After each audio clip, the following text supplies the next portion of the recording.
কিয়ামতের দিন রাসূলুল্লাহ সাল্লাল্লাহু আলাইহি ওয়াসাল্লাম থাকবেন সবচেয়ে ব্যস্ত। পুলসিরাত, মিজানের পাল্লা, হাউজে কাউসার একসাথে ছোটাছুটি করতে থাকবেন ইয়া উম্মতি বলে। জিব্রাইল আলাইহি ওয়াসাল্লাম ওনাকে তুলবেন কবর থেকে। রাসূলুল্লাহ সাল্লাল্লাহু আলাইহি ওয়াসাল্লাম জিজ্ঞেস করবেন, কি ব্যাপার জিব্রাইল, আমার উম্মত কি উঠেছে? ওইদিকে আবার মুসা কালিমুল্লাহ আলাইহি ওয়াসাল্লাম আরশের খুঁটি ধরে আছেন আর বলছেন ইয়া নাফসি। সেদিন ইমামুল আম্বিয়ার মুখে থাকবে উম্মতি, আর সেদিন তার পায়ে থাকবে দৌড় আর মুখে থাকবে আওয়াজ। রাসূল সাল্লাল্লাহু আলাইহি ওয়াসাল্লাম খুব অশান্ত ছোটাছুটি করছেন।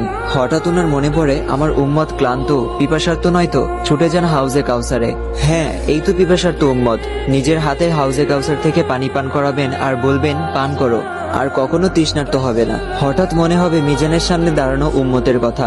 ছুটে যাবেন সেখানে, দেখবেন উম্মতের বাম পাল্লা ভারী হয়ে যাচ্ছে। পেরেশান, তিনি হয়রান। অতঃপর দৌড়ে যাবেন দুরুদের পিটারার সামনে, যেখানে তার জন্য পড়া দুরুদ উম্মতের নাম সহ একটা বক্সের মধ্যে জমা আছে। সেখান থেকে দুরুদ নিয়ে ডান পাল্লায় দিতে থাকবেন যতক্ষণ না তা বাম পাল্লা থেকে ভারী হয়ে যায়। মাক্কামে মাহমুদের পাশে ওনার জন্য আসন পাতা থাকবে। আল্লাহ তাআলা বলবেন, হে নবী বসুন। তিনি উত্তরে বলবেন, না বসবো না।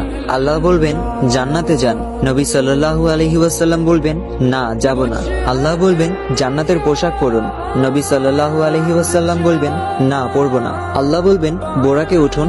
নবী সাল্লাল্লাহু আলাইহি ওয়াসাল্লাম বলবেন, না উঠবো না। আমি চলে গেলে উম্মতের কি হবে? কিয়ামতের দিন মানুষ তার ভাই থেকে, সন্তান থেকে, পিতামাতা থেকে পালিয়ে বেড়াবে। কিয়ামতের দিন এক রাসূল সাল্লাল্লাহু আলাইহি ওয়াসাল্লাম ছাড়া কেউ কাউকে চিনবে না।